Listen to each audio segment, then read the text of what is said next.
Okay, Yujun, we are live, just waiting for people to join. I will send out the... Okay.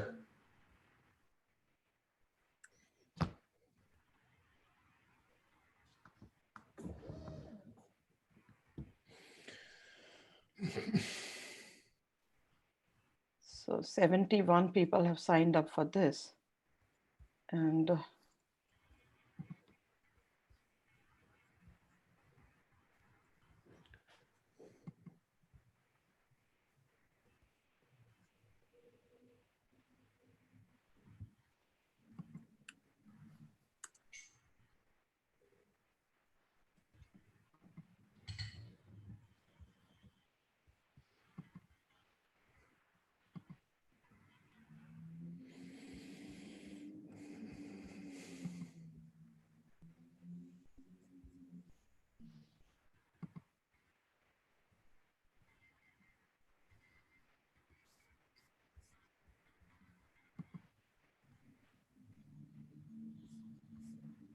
Where's the link? I can post the link to LinkedIn. okay, I will share it in chat.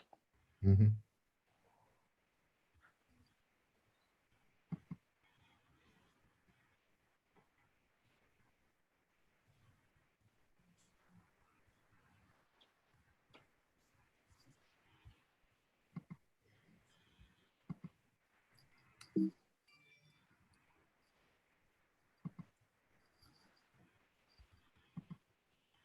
I will share it in chat. Oh, I saw already. Okay, perfect.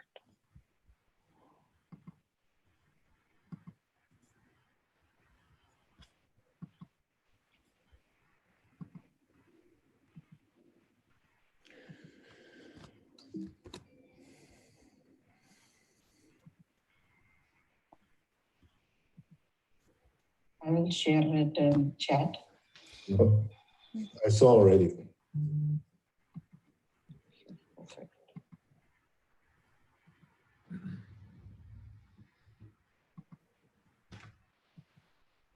And again, you know, we'll just record this and then it'll be on YouTube and we'll just send the link. I saw already. Okay, this is feedback from other things. All right, so we are live now. And can you see my screen? Yes. Okay. Thank you everybody for joining us today.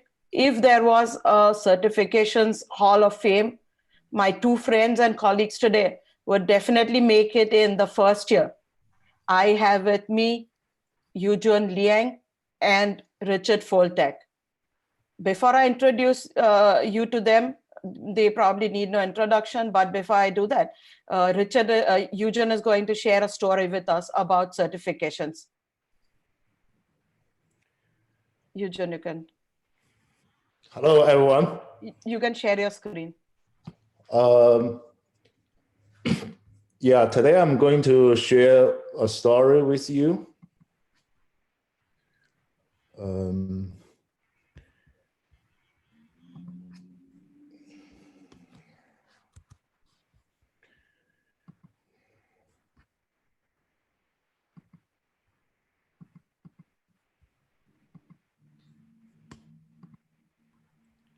Can you see my screen now? Yes. Yeah. So the story is about two mountain men. One is a fable, one is a true story. The fable is Chinese version we learned from elementary school about his name, people call him foolish old man. He's 90 years old.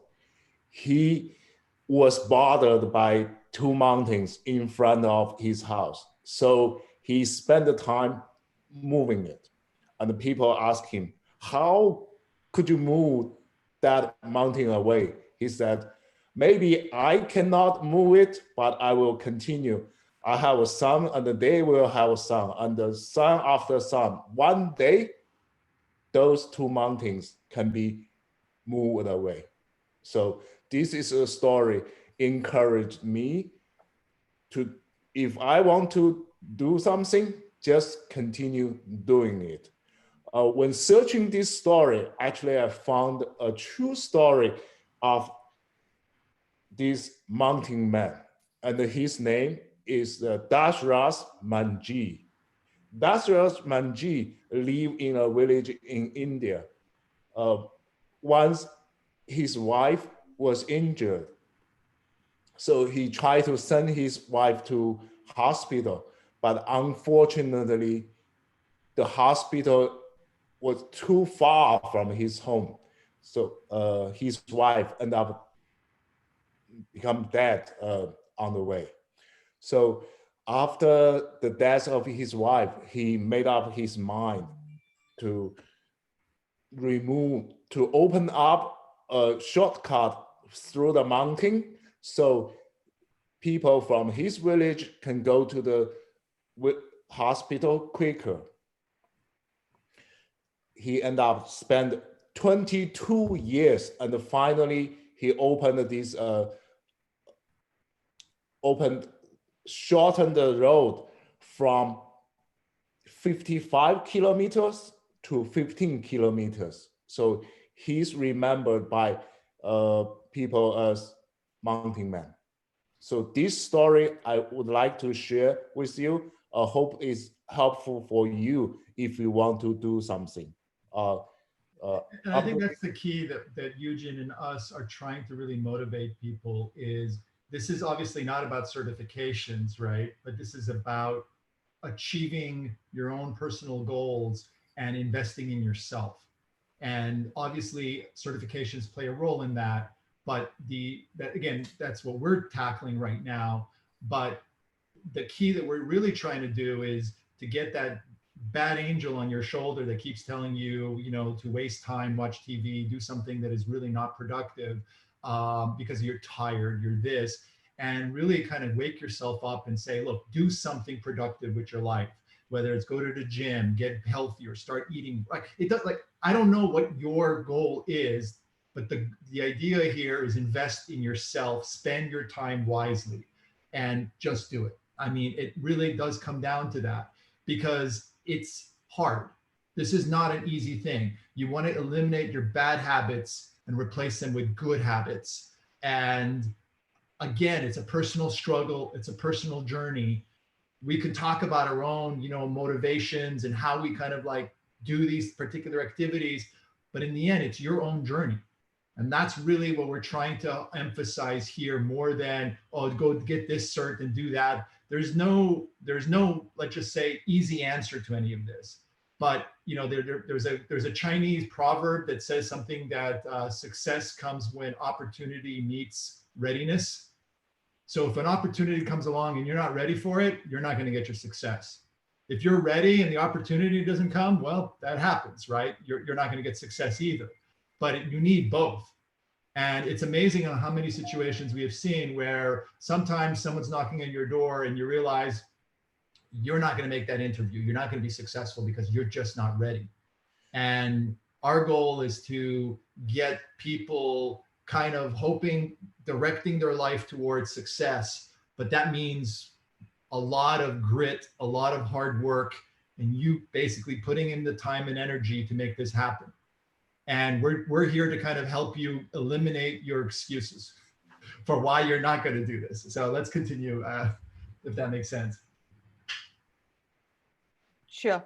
Thank you so much. I have a disclaimer that the views that we are expressing in this presentation and during the session are our personal opinions, and they do not reflect the official policy or position of our respective employers. And this discussion is a volunteer-led effort to contribute to the profession and pay it forward the many kindnesses and instances of support and guidance that we have received during the course of our career. Yujun, you're saying something? No. And this is my introduction of Yujun.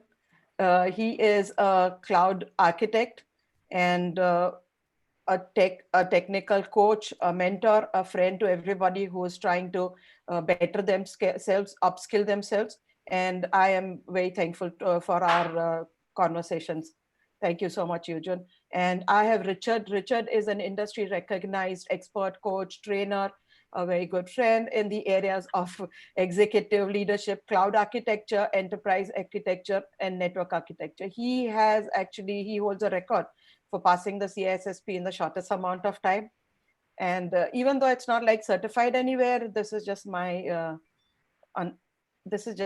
understanding that I mean, I have not met many people who said that they have passed one certification after the other in 15 months, 15 certifications, ISACA, as well as all IC squared certifications. I got all of the ISACA and the IC squared within 6 months. Within 6 months. Oh, wow. So, okay. That's And that's solid. And I am Nilofer Tamboli, and I'm a risk management professional, and I help companies launch profitable products and services by managing technology and business risk. I hold a bunch of certifications, like I'm like third, so not as much as Yujun, definitely not as many as Richard. And I hold 2 patents, and you can read about them if you'd like to do a search. Let's start. So this is the agenda for today. This is what we'll be discussing, right? Which certification should I prepare for? And because most of the time we get these questions that which certification should I prepare for? What are certifications required? What is not required? We are going to cover all this. Plus, I'm monitoring our chat today, and we have 29 people today on the chat with us on live stream. And I am going to try and get as many questions that they put in, but if we cannot all complete all of them, Richard and Yujun both have promised me that they will definitely join us in probably next month for a chat on certifications again. So let's start with this. So Yujun and Richard, when we talk about certifications, this is like the way I group them, like product or technology, and then process or functional kind of certification. And I know that recently Yujun has passed the Open Fair TOGAF, and in addition to others, like and Richard has got like the ISACA and the IC squared. So can you just tell me a little bit about like when to have what, or how do you decide on the mix for a person who's like trying to transition to a technology career or a cybersecurity career? So personally, I would start where you are. So if you follow the continuous improvement model, you start and evaluate where are you at. If you're brand new, in other words, you've got nothing and you're starting from nothing, then I would go with those early like TIA type, A plus, network plus, security plus, your basic introduction to the various technical spaces. In the Cisco world, you can start with their associate degrees that they have. Again, it depends on what it is that you're trying to get yourself into, but start where you are, and baby steps. Don't, I know people look like at the CISSP and say that's what I want to get. Well, great, but if you have no background to tackle that exam, you're setting yourself up for failure. So, you're not going to become Arnold Schwarzenegger going to the gym once. That just isn't going to happen. So you start where you are, start with what you bring to the table, and see how can I use what I have right now to get to further myself the next step. And so that's the way I would tackle it. And I'd leave it to Yujin to kind of, what his take on that is. I totally agree with what Richard has said.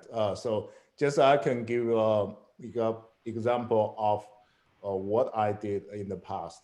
So in 2016, I just became interested in the cloud.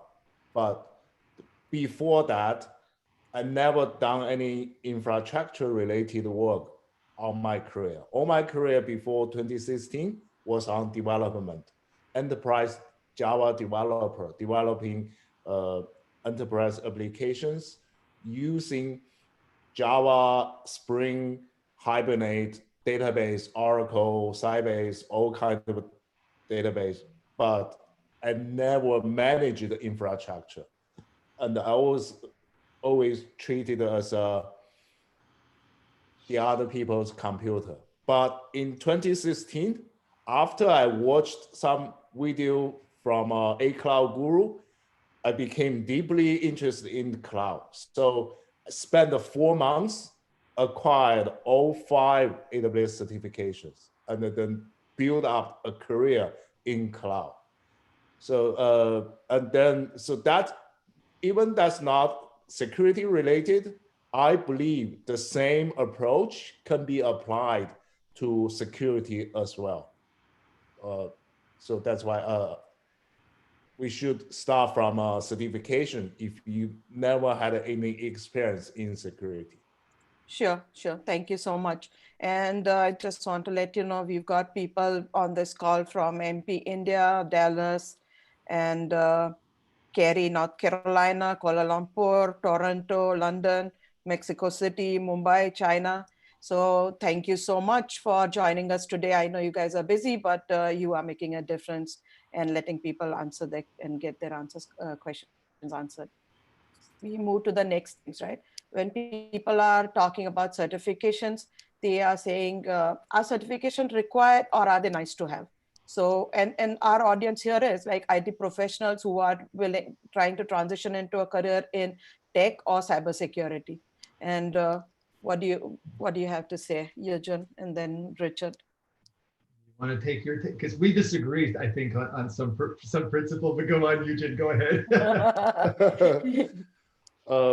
So I can see from my a lot of places, they don't require certification. And that's from a mindset, or maybe they never believe it. But in some places, like the security side, people always need to have a certain certifications. The area including infrastructure. So I see a lot of people spend tremendous amount of time getting CCNA, CCNP, and the CCIE in network, and the security people getting what's that? CISSP and other security related certifications. So I believe it's really domain specific. Some may not require, but some they just have a habit or culture. So you need to have a certain amount of certification to show you are interested. That's my take. What do you think, Rich? So I will look at the CIS, all these exams, as an independent attestation that you have the knowledge that is considered industry best practice. Okay, that basically means someone independently tested that you know this material. That does not mean you have real world experience or know what you're talking about. So and then I will say this because I've interviewed a number of people who had all the professional AWS certifications, and they could not identify where the skeletons were in the cloud, as I like to refer to it, because every cloud has certain, let's just say, weaknesses and designs that are problematic that they won't cover on the exam. But if you've played in AWS long enough, you know these exist. And so it needs I do strongly believe to be successful, you need a balance of real world experience and basically the certifications, because the real world experience is also not good enough. And let me explain why. What ends up happening when you work in a cloud project or any, let's say, domain of expertise is you get stuck in a silo that just, like security. Well, I work on SIEM, right? That's a technology very specific to Splunk or Logarithm or some other technology. And you get really, really good at the SIEM aspect. But you have no visibility towards anything else, like your network firewalls, your load balancers, your architecture. So you get stuck in a very specific specialization without understanding the big picture. And that is a career killer. Because to be successful from a high perspective, you need to understand beyond your domain that you work at your profession. And this is where the certifications truly shine, because what they do is they give you at least a good enough cursory knowledge of all the other pieces of the big architecture that you have to be conscientious about, so that you can solve your business problems. So yes, you need real world experience, but that will put you into a very specific technical silo, and you will only see 40% of your world. The certifications will give you good breadth overall of the domain of expertise, but it won't go very deep. Well, it'll go deep, but not as deep as if you're working this job day in and day out. And so by blending the two together, you're presenting your best face. And that's the way I look at it. It is not that the certification, I think it augments your experience. And if you don't have any experience, I will tell you that you can come in and say, look, I've got these certifications. I understand this. I'm looking for experience. At least you're coming in with an honest perspective and saying, look, I passed these. These are hard exams. I know this material. I know the big picture. Can you get me a job? And they will help. Like if you're honest, because I'll be on, personally, when I interview people, and I don't know about yourself, I just look at their resume and I'm really checking if they are who they say they are. Because a lot of people, what they like to do is stretch their resumes and they expand on it. And if you come honestly and you say, this is what I bring to the table, this is what I have, those certifications really help. Why? Because I don't have to test what you've been tested on already. Somebody else did that for me. And that's really important. At no point do I look at someone who's got the core 5 AWS certifications, think he's like God and he's an expert. It just means he knows enough to do the job. Whether or not he will do the job well it comes with experience, a couple of scars here or there teaching you what not to do. But look, that will happen in any situation. So hopefully that helps understand that balancing act between real world experience and certification. So I think it's a very useful aspect. Hopefully that answers the question. Yes, it does. And at what time in a career are certifications most useful? So I'm getting questions about like when I'm beginning, right? I'm starting my career. Do certifications matter at that time, and or should I like wait for a couple of years and then start my certification journey? Because most of the certifications that are worth having usually have some requirements about like a couple of years of experience, work experience and things. So those are the kind of questions. And another one is that will my manager or will my company value my certification? So and both of all of us have worked in like Fortune 15 companies. So if you can share your experience. I can share a story. It's a true story from the company I worked for. In 2018, we hired a lot of new grads. So they just out of college. After one person joined the team, she worked for Rich Foltak, but she also reached out to me and asked for career advice. I said, get certified. She just go ahead and got all 5 AWS certifications in 1 year. In the same time, she also did a very good job on her project and is ranked the #1 in the team.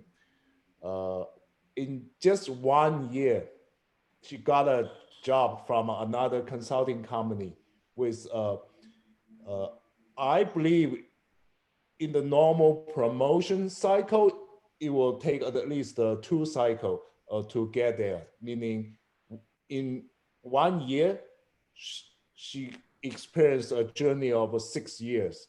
Rich, do you agree with this? She basically short-circuited her career up by a decade. Yeah, it just is amazing. And a lot of people around me, they got a lot of certification in AWS. They end up working for AWS. That's a story I can share. So let me just point out that the certifications won't hurt you.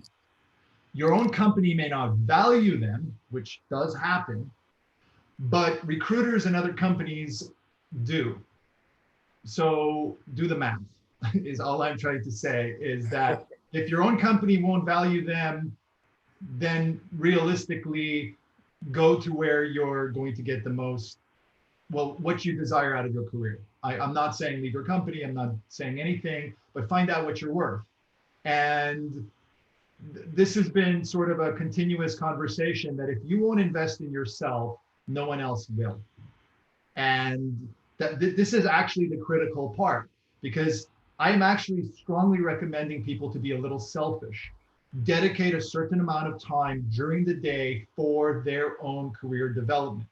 Why? Because if you spend another 4 hours on your job project, so instead of working 8 hours, you work 12, you might get an extra couple of $1,000 bonus at the end of the year. You might get an advancement in your career. You might not. There's no guarantees in any of this.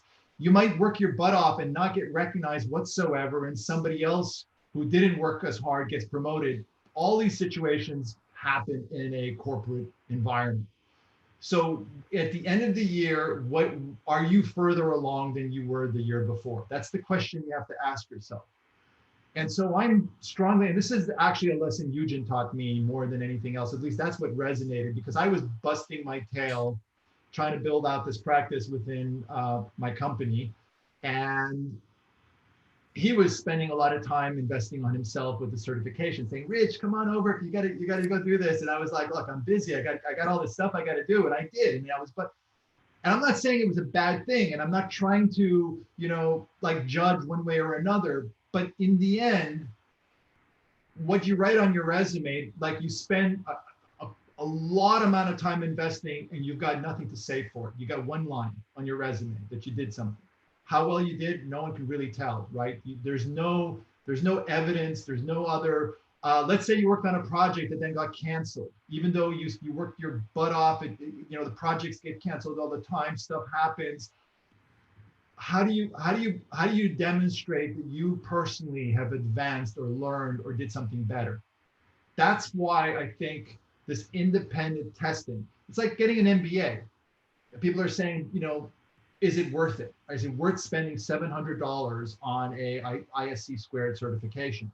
I spent $100,000 on an MBA at SMU. My company only gave me 40,000 stretched over like 10,000 a year over a period of time. So that was 60,000 out of my own money on an MBA program. I worked my butt off. I was like the second person in the entire school to get a 4.0. I left. I applied to a bunch of jobs. No one cared. Okay, so let's be frank about this, in the sense that even if you put your time and energy, you get your schooling, you get that little certification, or you get that diploma, right? By itself, there's no guarantees. Now, has my MBA helped me? Yes, because I use it all the time, right?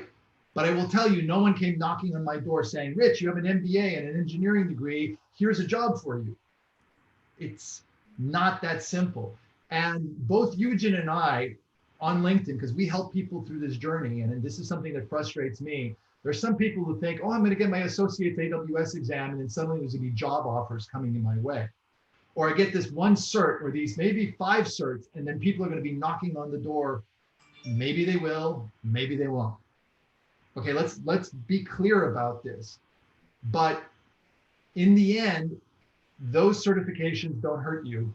They advance you further ahead in your career. They make you more promising to potential employers. And if you just think that I'm going to just do these 2 certs and I'll be done, you miss the point. It's kind of like saying I went to the gym 4 or 5 times, or I spent this month on the gym, then after 1 month at the gym, I'm done. Well, then you're going to get back to being unhealthy. So that's the challenge, right? That we're trying to teach people that, guys, this is not a single destination. This is a continuous journey, right? That you, again, invest in your time, yourself properly. So. Thank you so much so far. I will start with a few questions, which are a lot of questions are common, but I will start with, okay, I think you've answered this. There is a question which says, I've got 10 certifications and employers are asking for years of experience. which I don't have, how do I go about it? So like you said, when you have certifications, Richard just mentioned that, right, Richard? Yeah, How just to, be honest. Look, just say, look, I know the material. I'm good at this. I need this. You're coming in on an entry level job. Let's not kid ourselves here. But say, I need the experience, but I've got the qualifications. They probably have people who have years of experience with none of the certifications you have.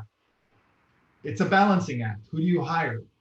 I'll be honest, if you're coming in an entry level job, you can get that entry level job, work your 1-2 years, and then back to what happened to our colleague that worked for me, with the certifications and the experience, suddenly other employers are looking at you far more, let's just say, with green eyes type stuff, that you have that perfect combination. So it doesn't hurt you. Get the work experience that complements that, and then you become way more valuable. But you're going to have to do your time at a company, get your experience. You're going to have to continue investing in yourself, because that's what employers are looking for, right? They're looking for people who have demonstrated something in their career, right? That they can say, yeah, they've done this. Maybe you've done some volunteer work. Even that will help.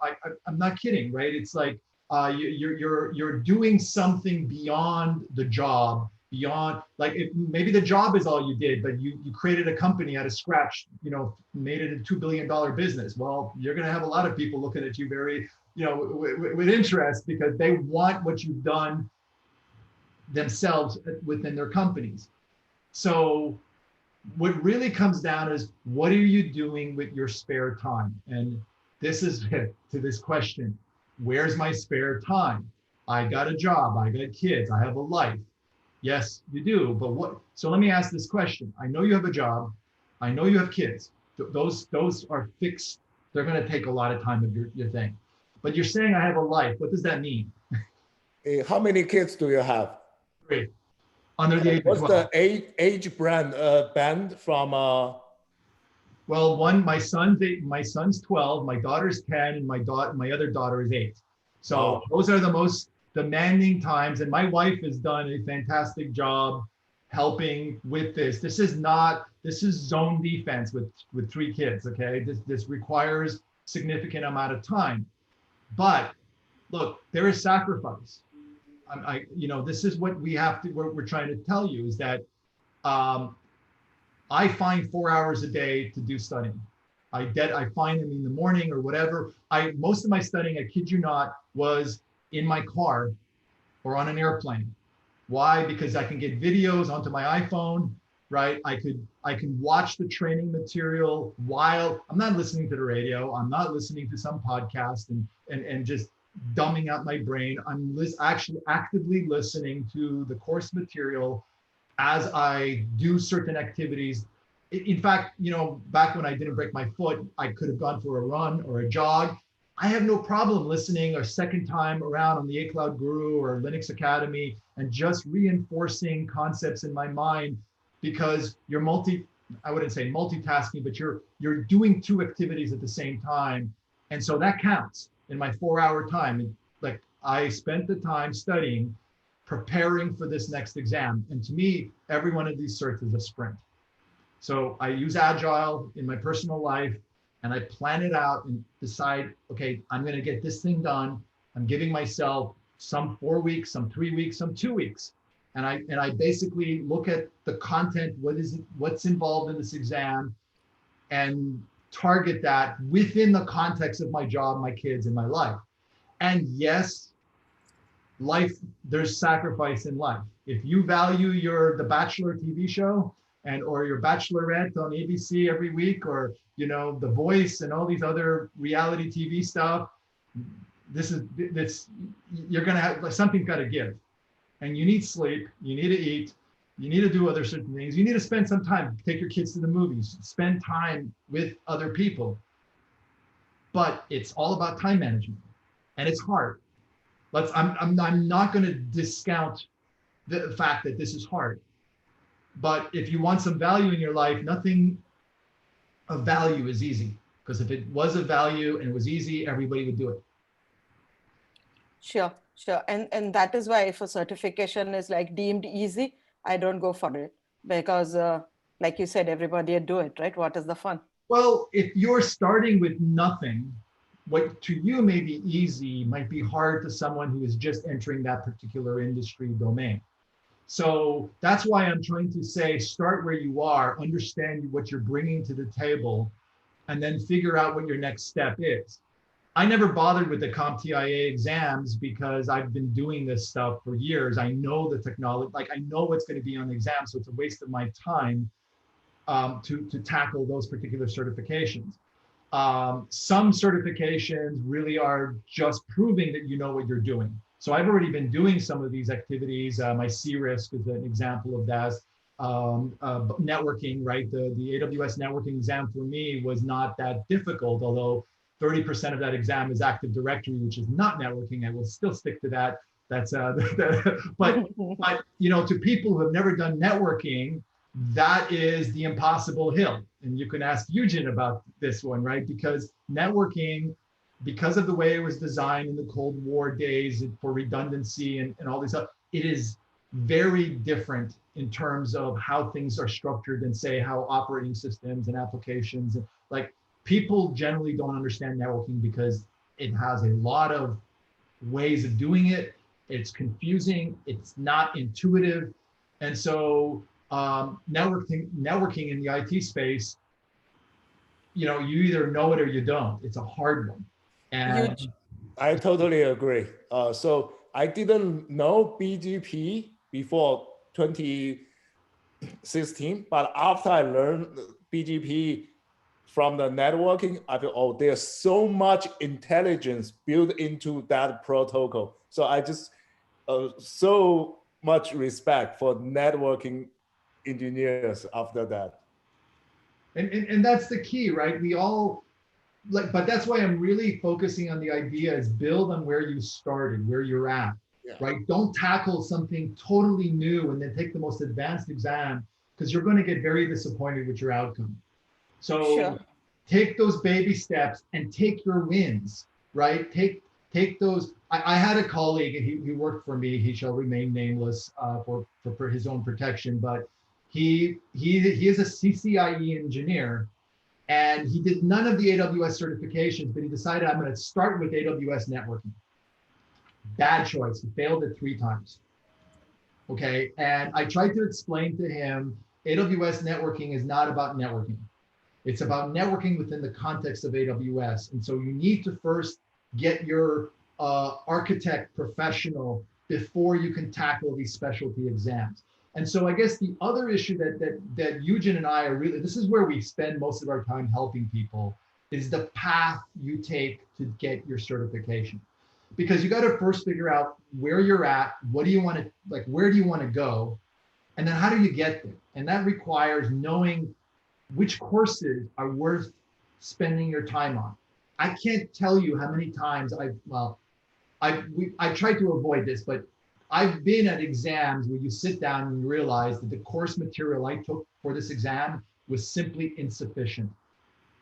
And you know, great respect for guys like, I will name names here because I have great respect for these organizations because they've helped in the training and they're really kind of helping out, like A Cloud Guru, we've mentioned them before, Linux Academy, we've mentioned them before. Jason Dion, which does all these ITIL and CompTIA and all these other certifications, the guy keeps me awake, right? Like the trainer's really good. Kelly Henderson from Cybrary, right? Anybody who's in the cyberspace, absolutely fantastic videos. If you ask, how did I get 6 certifications across ISACA and ISC squared, Kelly is her name. Okay, I literally bow down and say, she is my hero, okay, because she has walked me through this journey on Cybrary to get me there. I'm not saying she prepares you all the way for the exam, but she will get you to about 85%. The rest you have to pick up yourself. So this is really important for people to know where are the good sources. They have to be cost effective, because back to the question of, I want to take a cert exam, will my company pay for it? Please understand, I never sat a class. I've got like 29, Yujin's up to 40s, 50s, who knows? I joke about that, but the point is, I have 29 certifications. I never sat a class for certification, ever. Did not take a day off for training, whatever. I never took like we are supposed to take 40 hours of learning per year as part of our mandate. I don't think I did it, okay?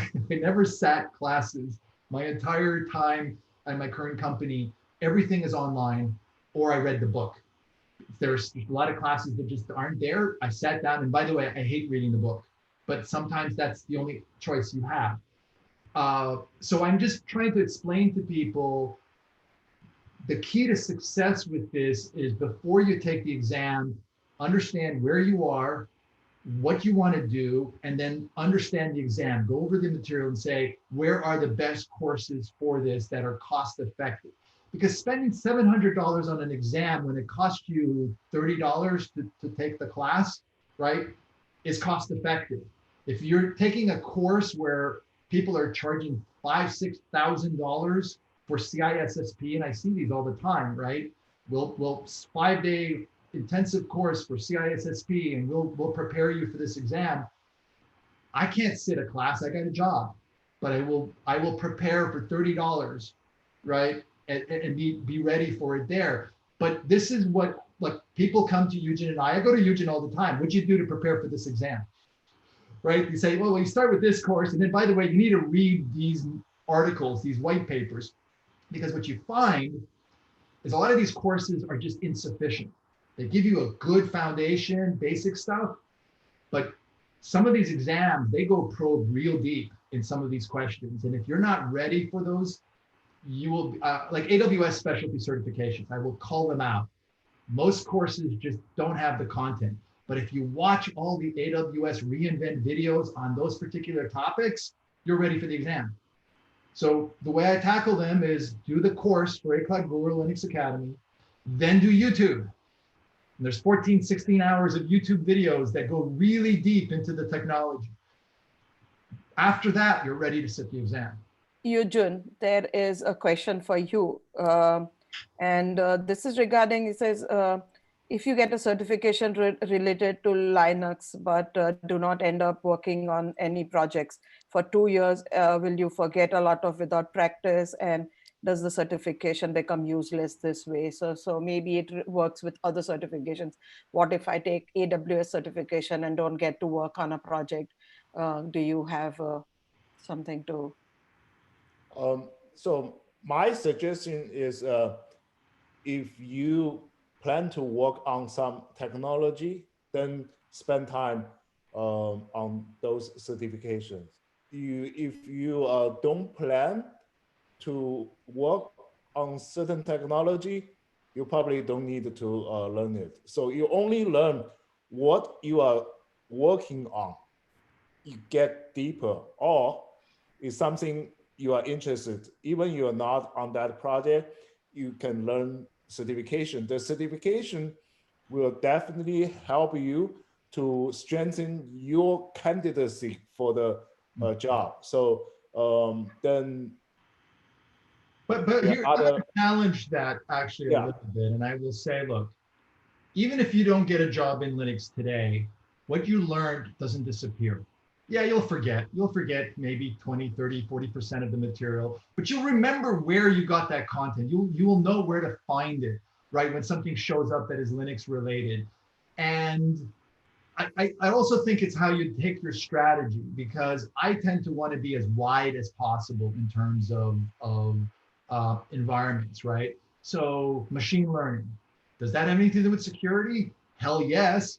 Because no one knows how to secure a machine learning environment off the shelf. Most people, they don't even think about securing machine learning environments. But what if you're doing data analytics on a high trust HIPAA data set, right? What if that data set includes PII information and gets released and you get a breach, right? For the security guys, guess what? That's 30% of all the stuff that's on the public cloud today.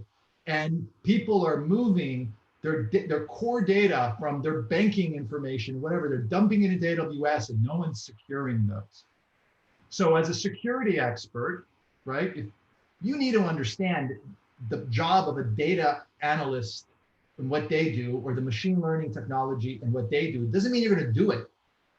But to understand how to secure those boundaries in those environments, you need to understand how the end user, that user experience, what is it that they're doing? And so even though you may not be doing AI and playing in that space, you need to understand that function, what it does, how it works, so you could be effective at your job as a cybersecurity expert. Does that make sense? Yes, Yep. yes, totally. Yeah. And back to Linux. So even you don't get a Linux project, you can always use Linux box from AWS or Google or Azure to practice Linux command or build something open source. So that will help you maintain the skill. Okay, now coming back to this, what if I don't have any certifications and where do I begin? I am not a good test taker. You will become a better test taker if you keep doing it. You will not become a good test taker if you don't do anything. Yeah, well, the other thing I will highlight is a lesson that Kelly Henderson, from Cyber really teaches is take the exam from the point of view of the exam. So especially in the world of ISACA and ISC squared, this is not so, like every type of, I will tell you AWS, what frustrates me with AWS exams is they give you this long paragraph of, especially the specialty exams, by the way, they give you this long paragraph of a problem and they give you like 6, 7 answers. And some of those answers are the same paragraph with one word change. And those were always frustrating for me because they're not really testing whether you know your material. They're playing with sort of the answers. ISACA exams I've always found to be most hard because they give you 4 right answers. But the answers sometimes are incorrect because from the point of view, if you're an auditor, you shouldn't be touching the console changing a cyber attack, right? Your job is not to fix it. And this is very important, right? You have to look at your job function. If you're coming in as a manager, you also don't go in and edit a configuration change in an environment, right? There are change management controls, there's incident response. You have to follow processes. So you have to think in the terms of your job. And this is where this stumps most cyber folks taking these security exams. They're thinking in terms of their job as the guy who fixes stuff, the guy who goes on the console and goes and turns off IP attack from the firewall. If you don't tackle the exam from the right point of view, you're going to fail. And I just want to say, it's not about being a good test taker. It's about understanding the role you're taking as you answer the question. As an auditor, how would I answer this question? As a manager, how would I, as the tech guy who's working on that, how would I answer that question? And I'll be honest, most of the books that prepare you for the exam in terms of material don't prepare you for the exam. But that lesson, that's the one lesson I want to highlight, because especially in the cyber world, that's what kills people when they take this exam. They're not understanding that the exam is playing with how you read the exam. And yeah, it is grammar. It is like a CIA, right? Cyber confidentiality, integrity, availability. You will get a question, right, that will challenge the integrity of something. And you'll get answers that will be technically correct, but they will basically fix things from a confidentiality perspective. Well, that's the wrong answer because it doesn't address the problem, which was focused on integrity. You need to make sure your answer answers it, or the more encompassing answer. Those ones that I really love from ISACA. It's like you have 2 right answers, but one encompasses the other answer. You have to tackle with the one which is more encompassing.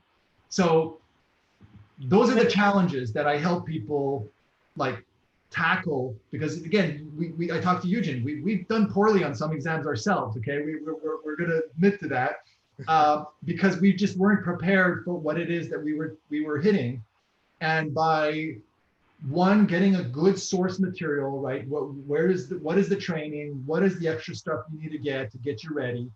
What are some of the challenges you're going to run into those exams? You need to know how to prepare for that. And there's a community of practice. There's a lot of people who have gone through this, and they'll tell you what I've said. And if you get the good teacher, they'll also teach you the same stuff. It's like, you need to worry about these things. So that's where I'm trying to kind of highlight. It's not about being a good test taker. It's about understanding the test. Does that help? Yes, it does. And the way I described, I lead the security certification study group. And the way I explain to people is that there is a book way of doing things, and then there's a street way of doing things. So, because especially for all the ISACA exams, it is you have to understand the difference, like you said, even for the CISSP exams, right? Because if and it happened recently, I was on a we have these calls, like online meetings, and somebody showed up and said, oh, I don't get this answer right. And that was because they were like putting that, they were taking that situation and putting them in a work situation and saying, oh no, I would never allow this. And the answer was, I was just like trying to tell them that, okay, don't think about how you would do or how you tackle something at work. This is a certification exam. They are trying to build in you good habits, right? So just stick with it and try and like understand the mindset used for answering these questions, instead of trying to use your expertise and experience. Thank you so much. And now we come to this: what if my company does not reimburse certification expenses, and how to get CPEs for my certifications? Because you've got so many. So CPEs are easy. If you're doing this all the time, your next cert becomes the CPE for your previous certs.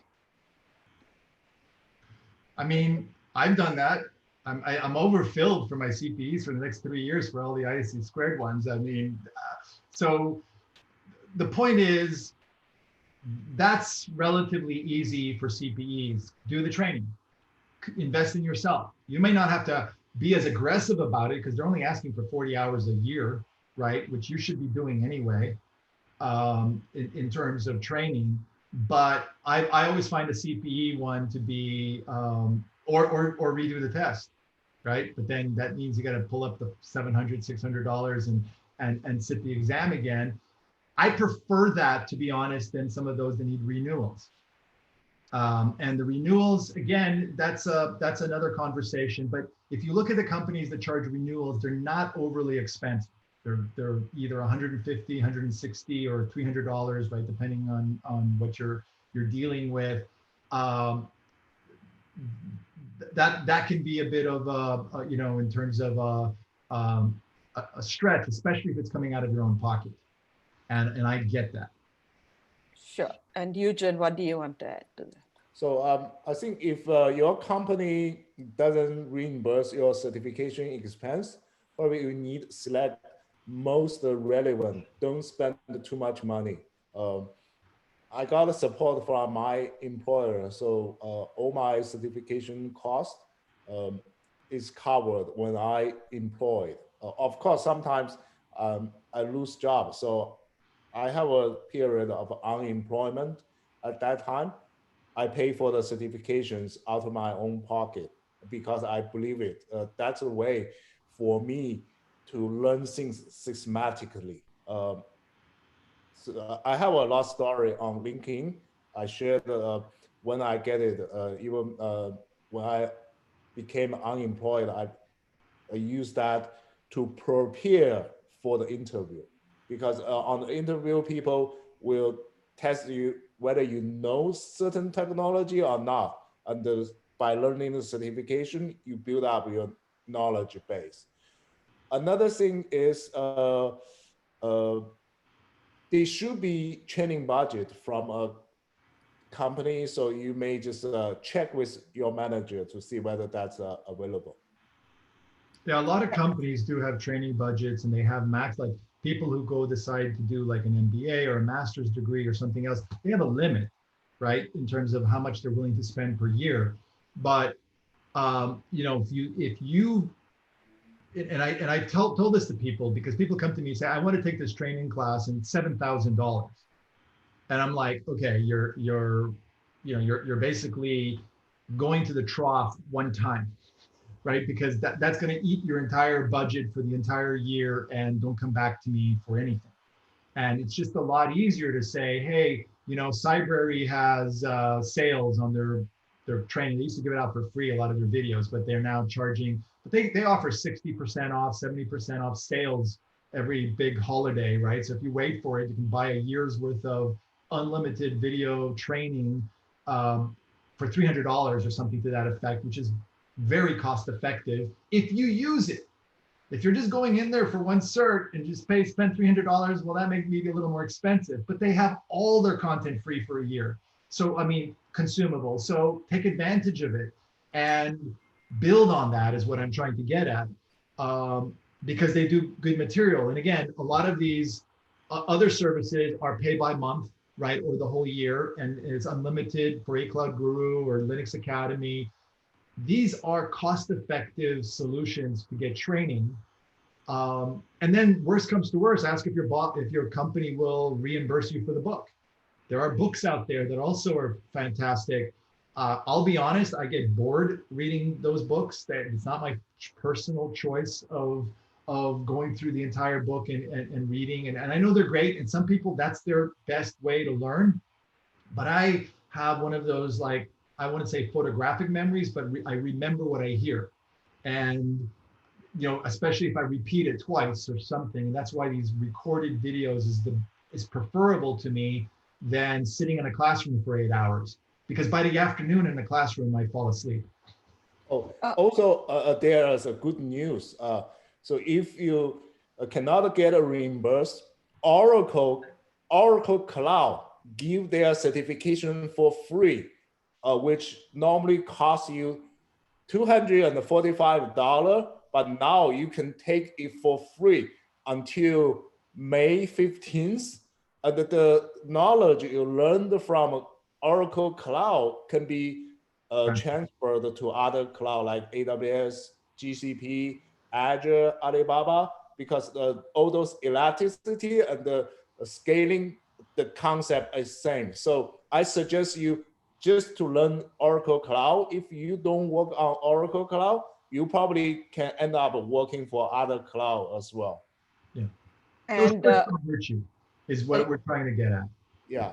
Richard and Yujun, you will have a bunch of people reaching out to you on LinkedIn and asking for questions, etc. And I know you continue to help, but as much as time permits, they will be reaching out. That's what they've been asking me. Is it okay?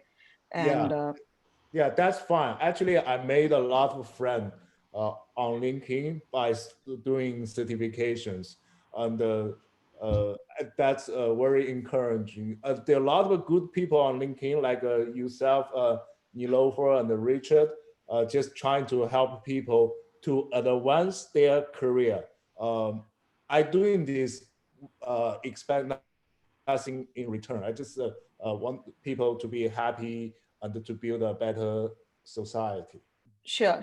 Thank you so much for that, both of you. But another thing that when people ask me that my company doesn't reimburse me for certification expense, my question is that do they reimburse you for the $350 Italian shoes or this $500 Italian suit? They don't, right? So as professionals, we need to make sure that we are at the top of our game.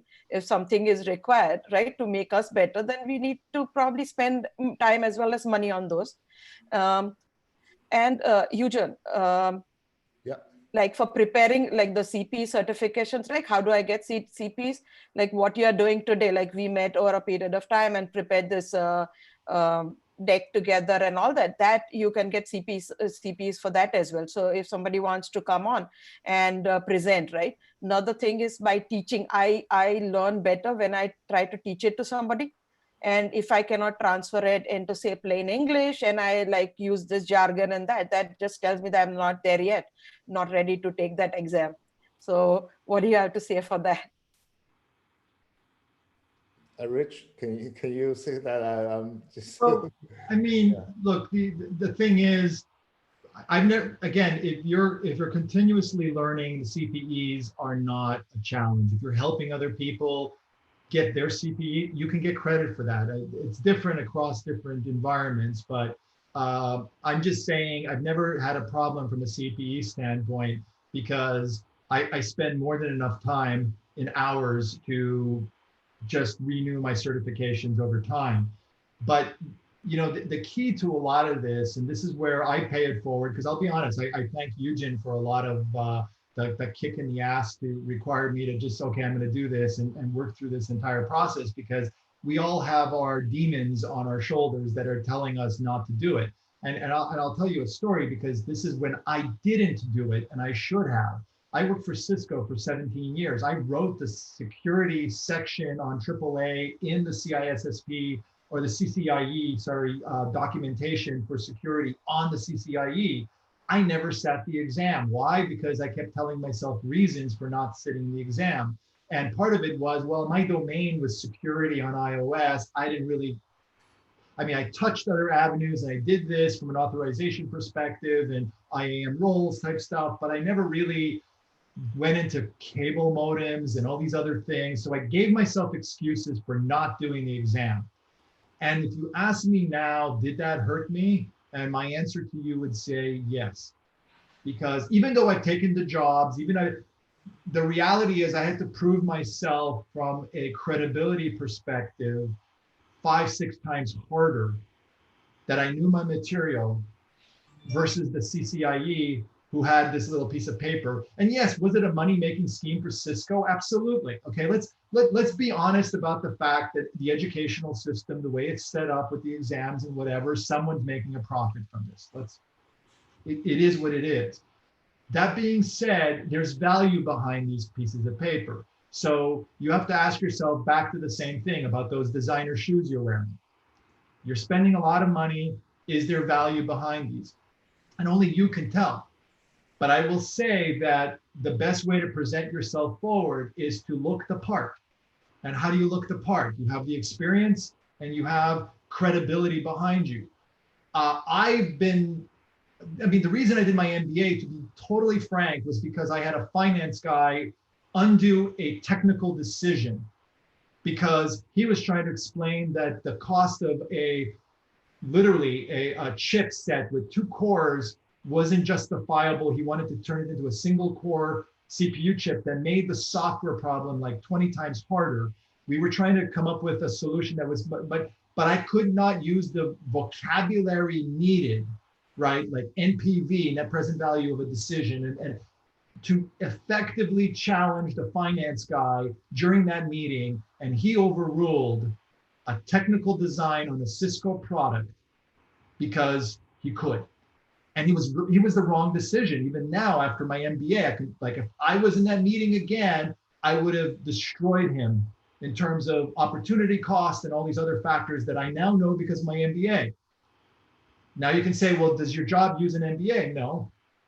But that knowledge allows me to communicate with people in that role and be effective at it. So I can present my argument effectively in their language.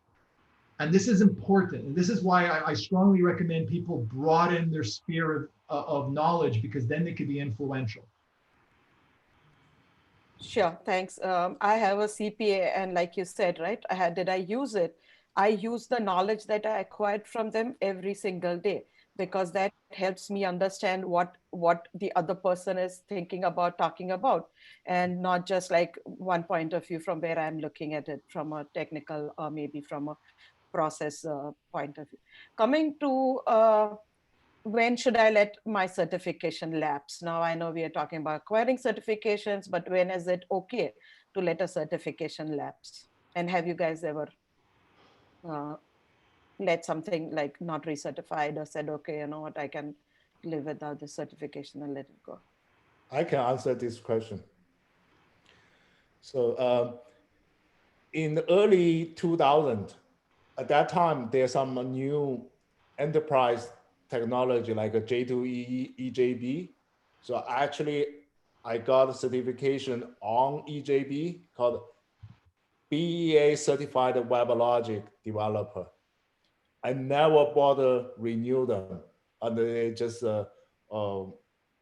it is irrelevant anymore. So I got a lot of AWS and the Google certification, because I'm continuing working on cloud, I still doing recertification for them.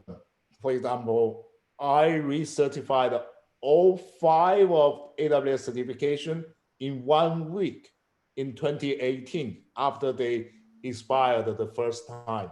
And I did 2 Google certification research last year. One is a cloud architect, one is a data engineer.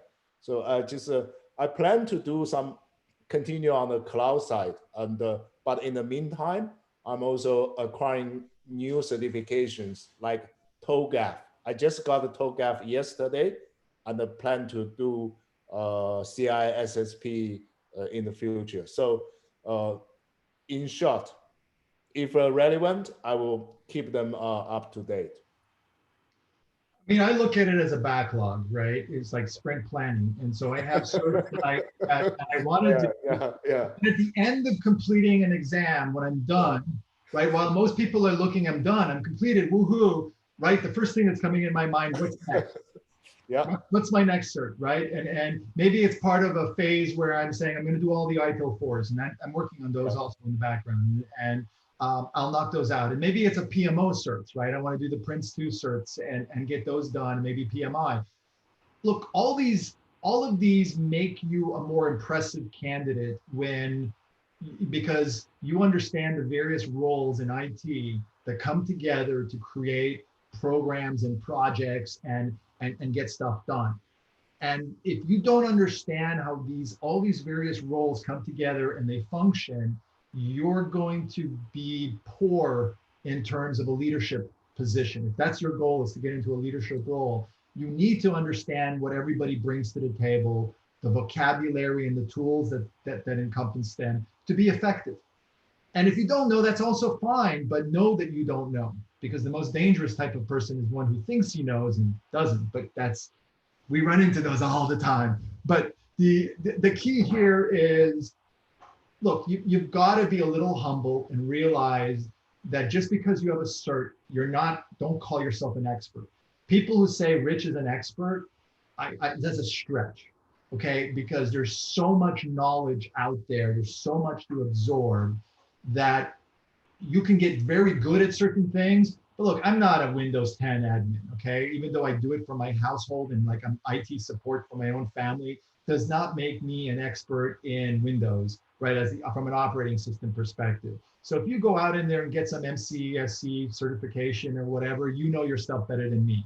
I don't care, right? I mean, will I ever go and do a Windows certification? No, I use Linux or Mac OS at home most of the time. I have no reason for that. But look, if you do it, is it helpful? Yeah, I run into Windows, right? You got to deal with patching and base agents, right, to secure your environments. And it's still, Windows isn't going anywhere. You still need to know it. But to be an expert, do you need that in your job? Will I get around to it? Probably not. It's just a realization that if I had a cert, and by the way, a certification that elapsed is still valuable. Just because you didn't renew it. If I look at someone and they say, look, they did their CCIE or they have the CISSP and they just didn't renew it, that doesn't mean you've learned, like, literally, what is the difference between a CISSP today versus 10 years ago, right? They may have added a few technologies in there and wireless and a few little extra sections, but is it really much different? It's not. So if you let it lapse from a recruiting perspective, if I look at you and say, you've done this exam, I'm not going to use it against you that you haven't renewed it or that you let it lapse. That's like saying, well, you did your MBA 10 years ago, therefore it's no longer valuable. That's ludicrous, right?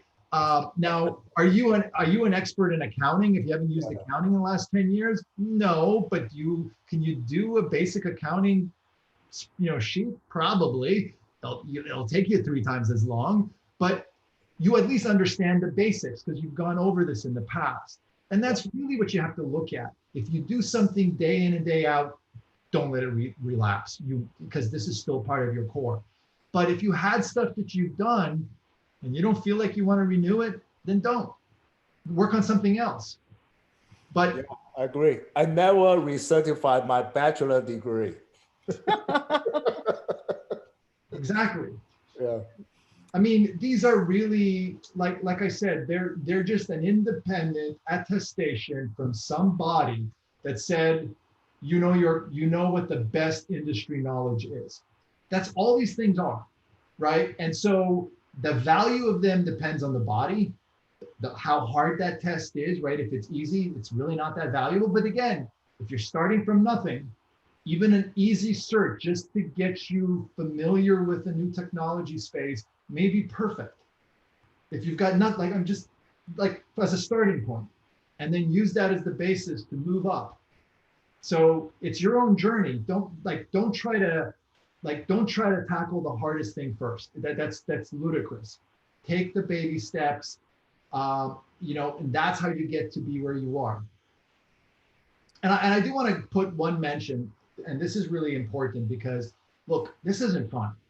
Okay, what the journey that I took wasn't easy on me, wasn't easy on my family, wasn't easy. And there are days that you're just like really want to just say, the heck with this, I'm done. And there's a guy, I want to, again, totally not certification related, but there is a guy who's a Navy SEAL. I sometimes watch his video on YouTube. I forgot what his name is, but if you just Google "embrace the suck," I strongly recommend seeing that because it's just a way of, kicking out that evil little guy who said, "Oh, just don't study tonight. Just watch TV. Go do like." You will hear that voice in your head every single day. And there is always an excuse not to start today on something you're doing. Always. Tomorrow will be just like today if you don't start today. And so that's why and also don't let it drag. Yujin and I, one of our criteria is if we can't do it in a month, we don't do it. I ask Yujin too. I mean, if we literally try to target a month, we buy our exams ahead of time a month from now. We basically know this is we don't have an out, okay? Maybe sometimes we'll push an exam 1 week out or whatever, but in our minds, that's when we sit the exam. And Yujin, you can explain that because I think everyone has this, okay? They all have their demons. I want to emphasize that this is hard. You have to, you're your own worst enemy, okay? And you will find excuses to not do something because let's face it, as a species, we like easy, we like comfort. And I don't want people to think that, oh, Rich and Yujin, they're either crazy or they enjoy doing this, or they don't have this little demon that I do. They don't understand me. I've heard it all, okay? I'm just saying, because look, this sucks. I want to emphasize the fact that there are days you don't want to do this. You know what? Maybe don't spend a lot of hours, but still put some time in. Yeah. Rich, I don't mind people saying me crazy because people got to have their opinion. But I just, you said it sucks. I try to put as much entertainment into this as possible. So I just use the name of the Spanish, what's that? Don Quixote. And I said, I'm a Don Quixote. I always charging. And Rich said he's the... I'm Sancho Pan because why? I recognize the natural order and the reality of the world, and I recognize Yujin's gone crazy, but I still follow it. And this is important. I do became a king of United Kingdom of great certification and the modern cloud. And I named Rich the wise king. Okay, the wise king. I don't know if there is such a thing, but you're a parent. It's just entertaining. Thank you so much. So the way I got motivated, and the kick that I got to continue was when I was studying for the CPA exam at the time, and it was like I had kids and everything else going on, and I failed one exam in the CPA, right? And I told my husband, I said, I'm giving this up. It's too much. It is and the way he explained to me, I mean, even today, it goes on. So he said, yes, you can give up today, but we have little kids. and they know that you're taking this exam. And now if you tell them that it's okay to quit because it's tough and you could not continue, they someday when they come to this point, you will not be able to ask them why they quit or why they cannot continue, even though it is difficult. And I feel that more than any embrace the suck or anything, my husband's words ring true to me every time, because I think that is where we are looking, right? Our kids or whoever our peers are and everything. And if we quit, then we cannot with a straight face ask them to go through it. Yes, it is tough, it is difficult, it is, but you'll get through it. And that really motivated me to barge on and move on. And that is my reason, right? Everybody has their own reasons and personal this thing, but that kept me going. Thank you so much for spending time with me today. And I am getting like people are asking me if you can do it, and we will bring you back again in a few months. Next week, we have careers in AppSec call. So Cybersecurity Talks will be bringing on 3 experts. They will be based in 3 different places. One is in Bangalore, India, one is based in Singapore, and the other person is from UK. So join me if you really want to know about careers in AppSec and what certifications, education required, how to start your journey. Thank you so much, Yujun, and thank you so much, Richard, for today. Thanks. Thank you. Thank you for having me. Remember the 2 mountain men, and I forgot his name. Dashrath Manji spent 22 years dig a tunnel through a mountain. Thank you. Thank you so much. Thank you.